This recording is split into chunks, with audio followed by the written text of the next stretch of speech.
Hey everybody, welcome back to Race of History. Today we're going to get into the Sabaton history for No Bullets Fly.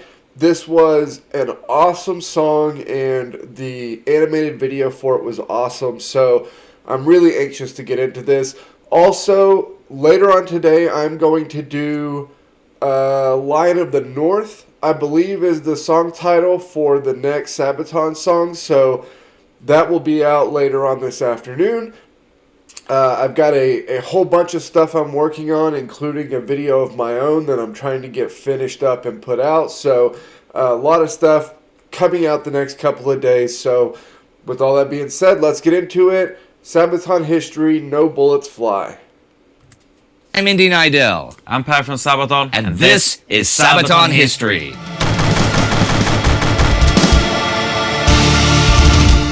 Even in the depths of the inhumanity of World War II, you still find stories of humanity and even honor between the two sides. Yeah, and thanks to the American author Adam Marcus, we found out about the story about No Bullets Fly.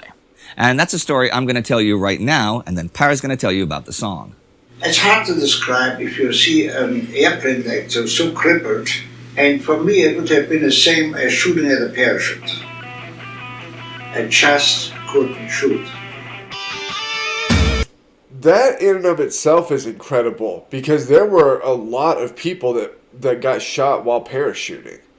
So the fact that he even made that distinction and said it would be like shooting at a parachute, like, I don't know, that's I've talked about this a bunch in a whole bunch of different videos, but we see in war just the absolute worst, especially in the world wars, the absolute worst that humanity is capable of.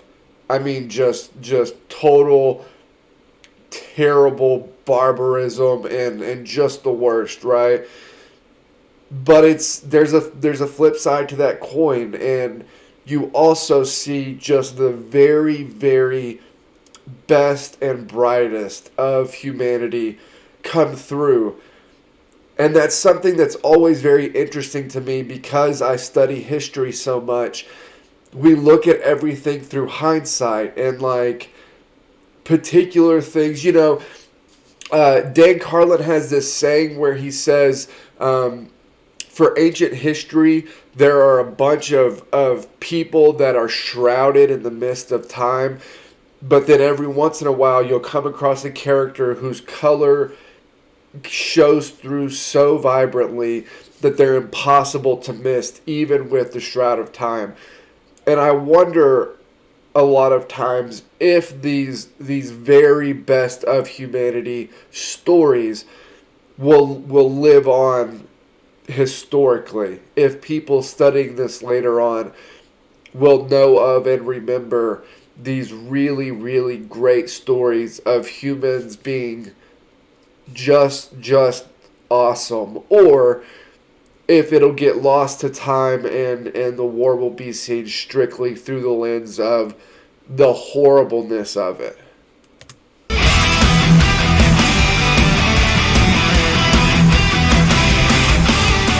December 20th, 1943.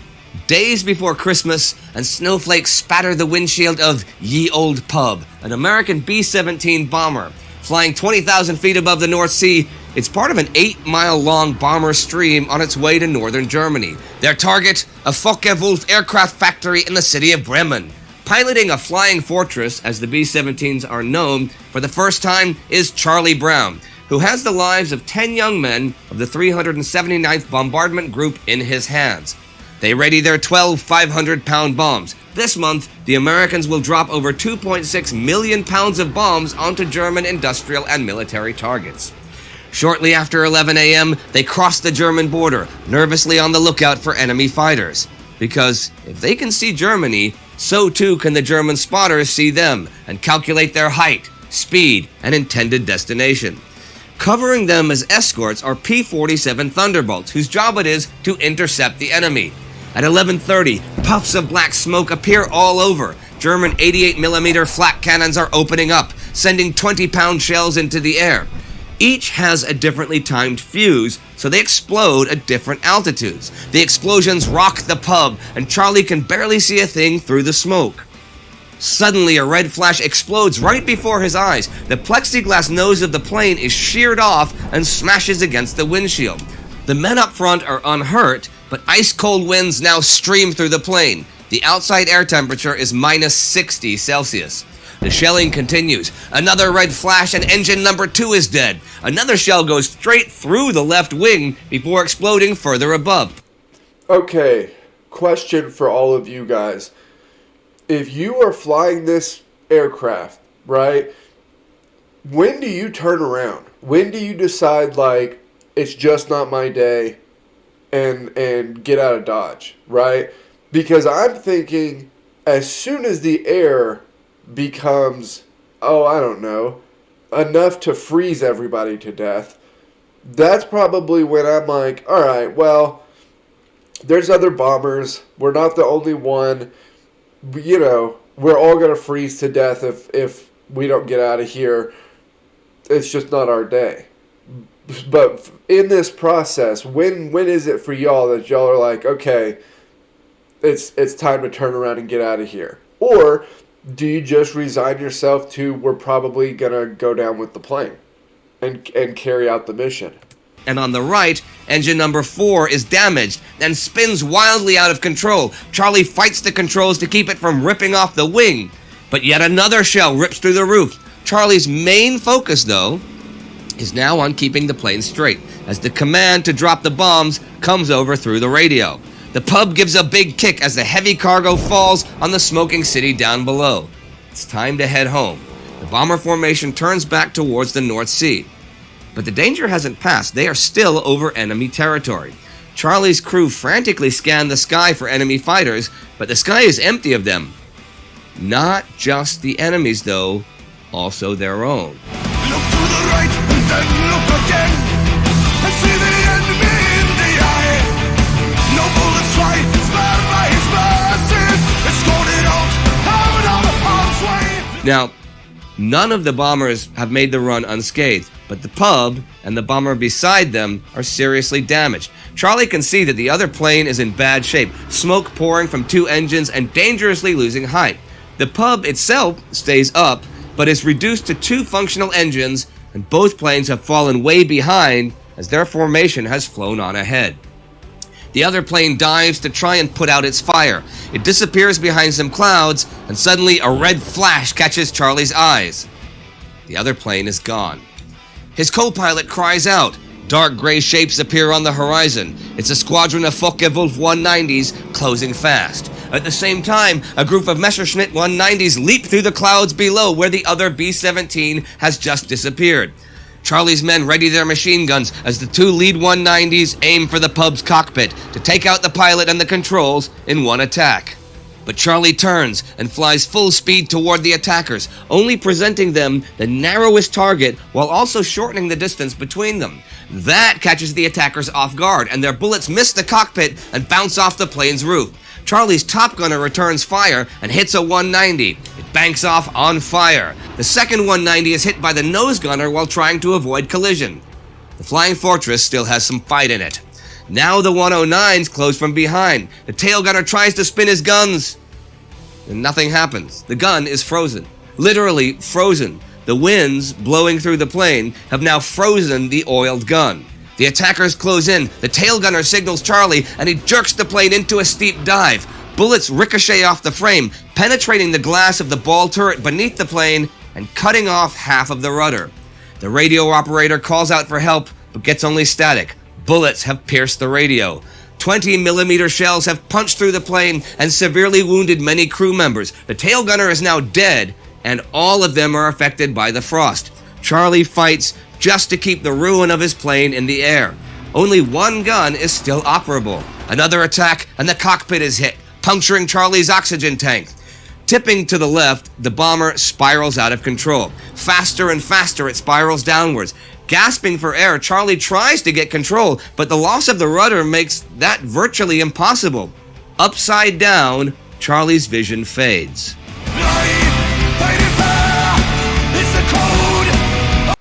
It is freaking incredible that they survived this. Like, this is a 1 in a million chance of survival, I feel like, at this point.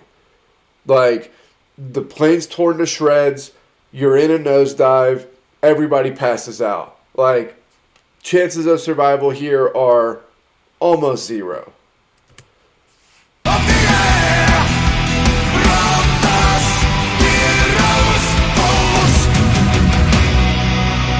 As the bomber plunges towards the city of Oldenburg, Charlie comes to. The lower altitude has more oxygen. Immediately, he hauls on the controls, fighting the plane with all of his strength. At just 3,000 feet, under 1,000 meters, he pulls it out of its dive. Right above the houses of Oldenburg, the plane is even close enough to shear shingles off the roofs. Charlie manages to pull the plane back up. At least what's left of it. Most of the crew is wounded or unconscious, only able now to fly 135 miles per hour, 217 kilometers per hour. To escape back to England, they will have to break through the German lines again. The dreaded Atlantic Wall, Germany's fortified coastline with the best anti-aircraft gunners in the world. Charlie makes clear that anyone can choose to bail out. Being a POW is still better than being shot to pieces, but his men refuse. Eyes fixed to the north, they fly past the Jever airfield, where German fighter ace Franz Stigler is about to start his engine.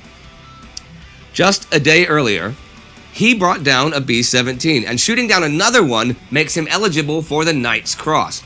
To Franz, though, this medal means more than just an award for being a killing machine. It means that there is sense behind his fighting, and that he has done his duty for his countrymen. He has seen firsthand what the bombers have done to cities like Hamburg and Bremen, reducing them to rubble. But his fight is not about hatred or revenge. It's about duty and survival. Franz Stigler learned his craft during his service in the Libyan desert, where he flew with the Knights of the Desert and their star fighter ace Hans-Joachim Marseille. He has lost a brother to the war, he has seen the destruction of the Afrika Korps, and then was caught up in the desperate fight for Sicily under Adolf Galland. He would earn his Knight's Cross by shooting down the flying fortress that appears now before him. He begins his attack run. But with his finger on the trigger and the enemy rear in sight, he does not shoot. Something stops him, a feeling that something is not right. The lack of fire from the other plane makes him curious, and it is then he spots the damage the enemy plane has taken. He flies closer and pulls up alongside. Stunned by the condition of the plane and how it is still able to even fly, the only gun not destroyed is the ball turret below, but it cannot elevate its guns high enough to harm Stigler. I saw the tail gunner wasn't there because the guns were hanging down. Half the tail was missing on the left-hand side, practically no tail at all. Franz knows that a few shots are enough to bring this contraption down, but there is little glory to him in shooting down a bunch of helpless men, even though their bombs have quite likely just killed his countrymen. He draws up right by the pub's cockpit. Now, Charlie's eyes are still fixed on the horizon, thinking of the flak guns at the Atlantic Wall, when suddenly a Messerschmitt appears right next to him. Imagine how that felt. I look out the right window, and there parked on my right wing is a German Bf-109. Yeah, that's what I was saying yesterday in the video. With both perspectives, imagine you're the German pilot and you come up and you see this wreckage of a plane that's still somehow in the air. And like, what do you do at that point? It's shocking it's still flying. The chances they make it back are still probably pretty low. What do you do there? And if you're in the plane flying for the U.S., if you're in the B-17, what is that like? That you're barely hanging on, you're trying to keep the plane airborne and stable, and then all of a sudden, there's a German fighter literally right next to you. Like, I don't know. Of all the near-death experiences for the B-17, crew, that had to be one that scared them to death. And so I sort of closed my eyes and shook my head as you would with a nightmare, and If I close my eyes and open them again, he'll be gone. Well, I opened them again, and he was still there. Well, Franz waves at Charlie and points down, signaling that they should land, knowing that they stand no chance against the Atlantic Wall. Charlie shakes his head, and Franz knows that they are dead men unless he helps them.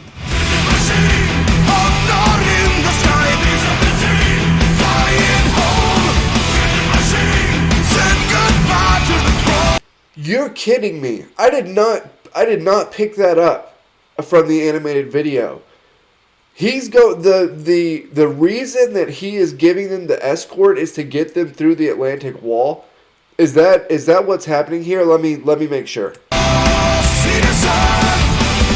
So he stays with them as they fly towards the Atlantic Wall. See, the experienced German spotters on the ground will easily recognize one of their own. So as they fly across the AA guns, not a single one opens fire. Franz will wonder his whole life what the spotters think of that scene in the sky that day. Holy cow. So that is what happens. He gives them an escort to keep them from getting shot down, which in all likelihood is going to happen. Like, it's not like the plane needs much to be pushed off the edge here. It is, it's about to go down anyway. And he gets them through, like, the last kind of wall of defense there. That is incredible. As they pass unscathed, Charlie does not understand nor see what Franz has done to help him until Franz Stigler salutes, then banks away. And only as he salutes does Charlie understand. The pub makes it back to England, barely, and it is a small miracle that it manages a landing. The commanding officer is about to award them medals for their service this day, but High Command gets wind of the story, how a German fighter pilot saved their lives, and High Command is furious. No one can know. The mission never happened. Everything is swept under the rug. Charlie and his crew are outraged, but that is that. Franz lands safely near Bremen, but he as well can tell no one what he has just done. This could get him court-martialed. Well, it could get him killed. If someone had seen him and reported him, it could have been a death sentence, a double. So he had the double impact. Well, the story may have just disappeared into the mists of time.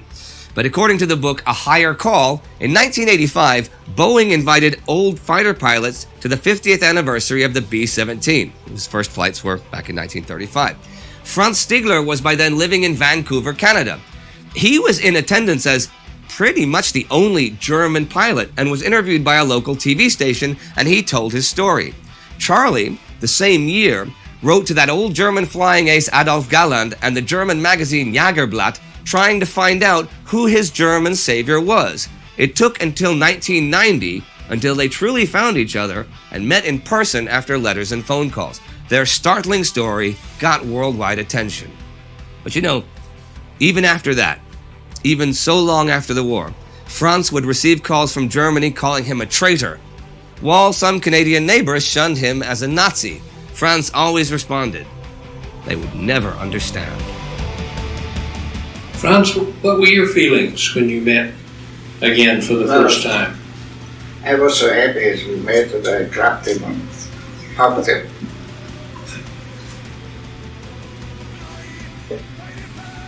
Wasn't easy.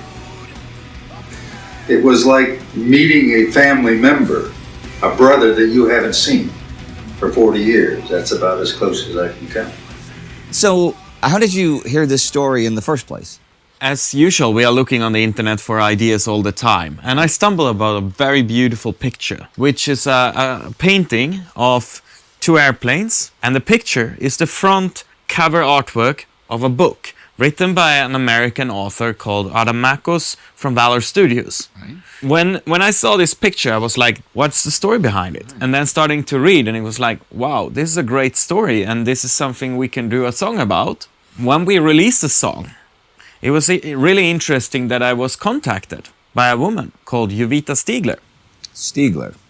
Okay. And this is obviously the daughter of Franz Stigler. Franz Stigler. She wrote to me saying that her son, who's a fan of Sabaton, just found out that we wrote a song about his grandfather. Wow. Ah. We had just announced a tour where we That is so crazy. That whole thing is so crazy. And golly, the video of the two of them is super emotional. Like, geez, I can't imagine being in their position.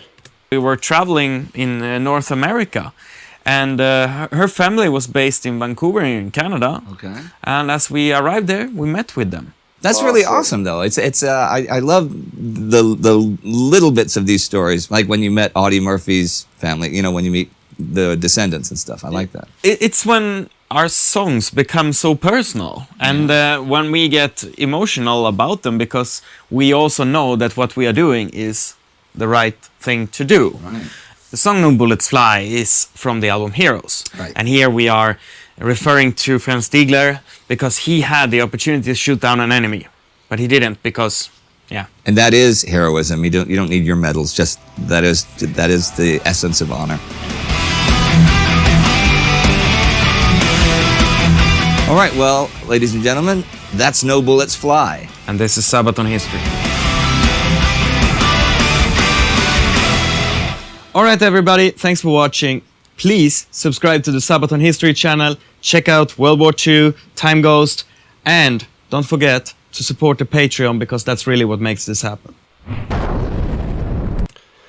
That was another just so good one. And I've talked about this before, but what Sabaton does is just so awesome. This is a story I would not have known. I didn't know anything about this story coming into it.